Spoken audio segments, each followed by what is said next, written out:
uma coisa que tem muita relação com isso também, eu estava falando de experiência, e muitas empresas têm também uma ideia, umas empresas de certo ramo, que experiência não é para elas. Então, um exemplo, uma empresa de seguro, ela não acha que ela deve ter uma experiência. Não tem a ver com o meu tipo de negócio, isso está de novo em desaprender. Sim. Eu acredito que se uma empresa ela enxerga que experiência não é para o seu tipo de negócio, é porque os seus horizontes não estão ampliados de forma suficiente. Eu acredito que a empresa deve ampliar mais seus horizontes, ter uma cabeça mais aberta, porque eu acredito que toda empresa ela tem do que se beneficiar na criação de experiência. Sim. Quem imaginaria, de novo, que o design de sobrancelha estaria em uma experiência tão incrível, lúdica, gerando encantamento, usando todos os sentidos. Então, eu acho que toda empresa, não importa de qual área, ela tem que gerar experiência. E se ela não está enxergando isso, é porque ela tem muito a aprender ainda, ampliar o horizonte e a mente, não é? Sim. E como criar boas experiências na sua visão? Quais são alguns elementos, principais fatores na criação de boas experiências, além dessa atenção aos detalhes? As experiências, elas já têm que ser criadas a partir do primeiro contato. Então,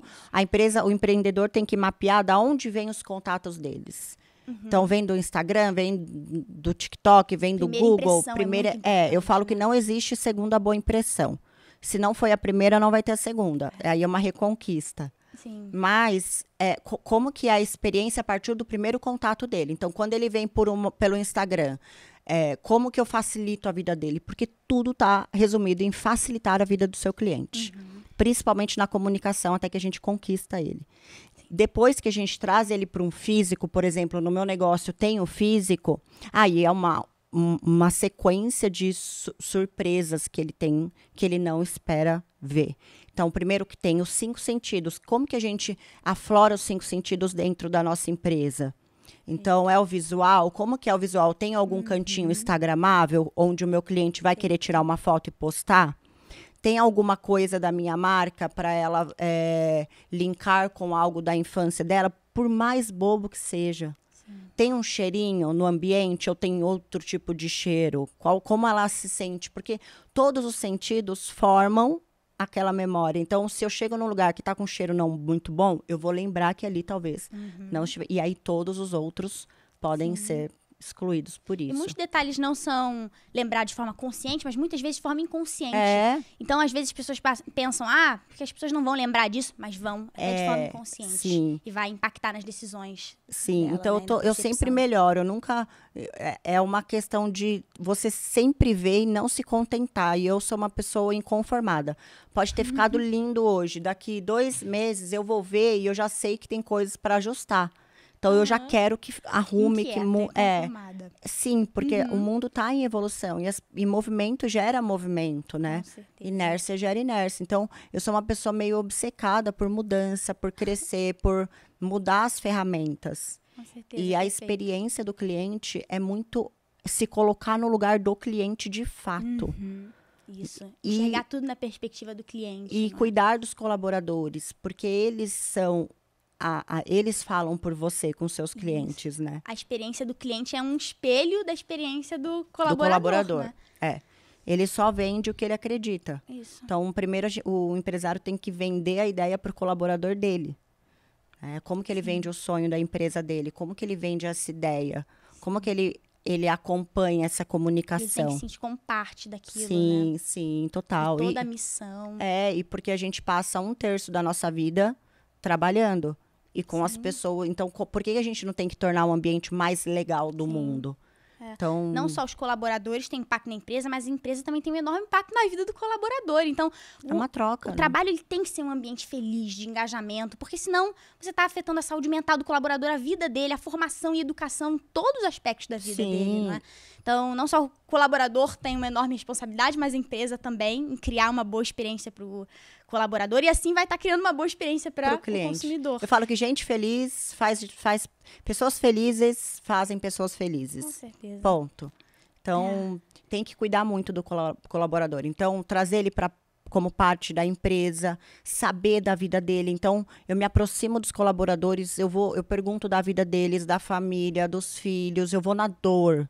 Porque pela dor eu conecto com a história da empresa. Sim. E aí ele se sente parte daquele movimento, é uma comunidade. Sim. Então, por que eu cresci muito rápido?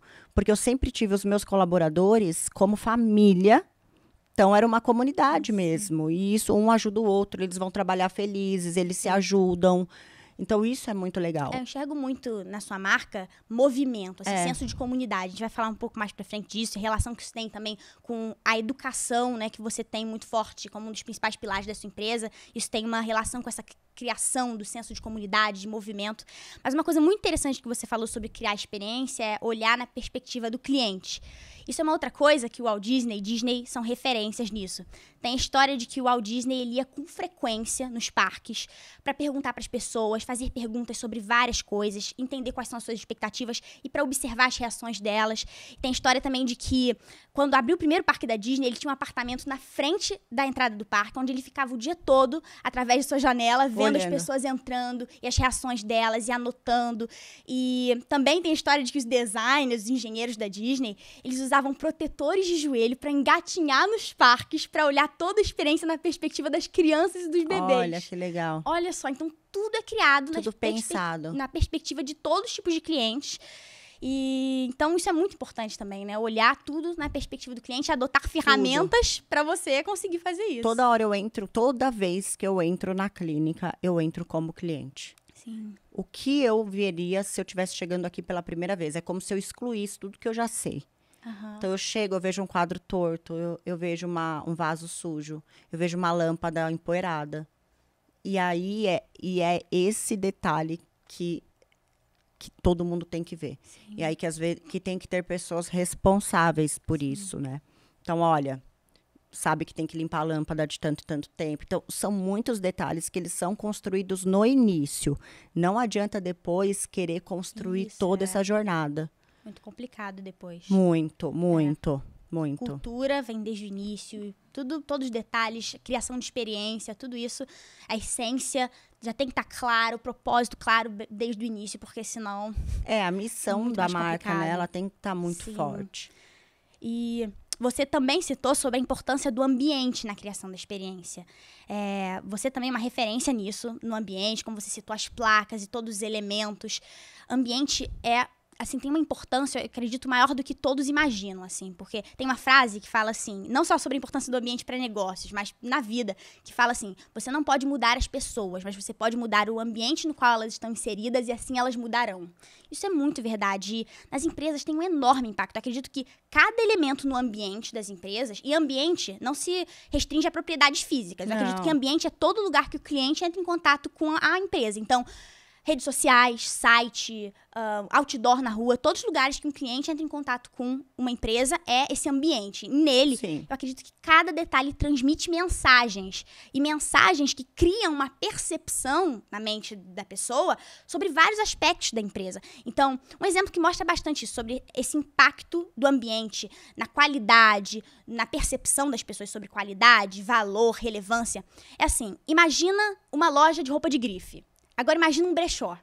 Você imaginou um ambiente muito diferente. Muito, sim. Então, esse é um ótimo exemplo que mostra como a gente relaciona um tipo de ambiente a um tipo de qualidade de produto, relevância da empresa, valor que a gente está disposto a pagar. Sim. Então, o ambiente tem um enorme impacto. E cada elemento no ambiente é responsável por criar percepções na mente das pessoas. Com certeza. Que impactam vários aspectos das empresas. Com certeza. Como criar bons ambientes? Você falou, inclusive, uma coisa muito interessante também, que é criar ambientes interativos, né? Fala um pouco sobre isso, algumas outras dicas para criar ambientes que transmitem mensagens positivas. Eu acho que os ambientes, eles têm que ser um lugar que as pessoas se sintam muito bem, sabe? O visual. E tem que haver com a essência do negócio, que é o que você falou. Então, lá no nosso ambiente, por exemplo, tem o rosa, tem as flores, tem elementos que marcam o branding da marca, né? Então, ter lugares em que as pessoas queiram tirar uma foto, queiram... É porque a gente tem que pensar em todas as possibilidades daquele momento. Então, eu tenho uma parede toda feia, toda suja, porque tem lugar assim. E a pessoa quer gravar um vídeo, ou quer fazer uma foto, ou quer postar, ela vai se filmar e tá tudo sujo. Ela não vai fazer. Vai deixar de postar. Então, isso é o negativo. O neutro é quando é liso. Aí vai do bom senso dela, se ela quer ou não. E quando tá bonito, você incentiva a pessoa a fazer isso. Então, criar ambientes que incentivem as pessoas a querer postar sobre você, que gere curiosidade em outras pessoas e atrair novos clientes. Fique na memória dela também. Né? E sempre um verde, colocar verde, alguma coisa, alguma flor, algo que traga paz para o lugar, né? Então, sair um pouco do padrão do seu nicho, do seu ramo. Então, o meu era sempre preto, madeira ou bege. Então, eu falei, vou para um rosa, porque eu gosto. E vai ser... E comecei a ficar diferente. Sim. Então, quebrar padrões com os ambientes, fazer interativo, ter lugar reservado, mas também ter um lugar mais que as pessoas interagem. Um café, né? Lá na clínica, no caso, tem um jardim também.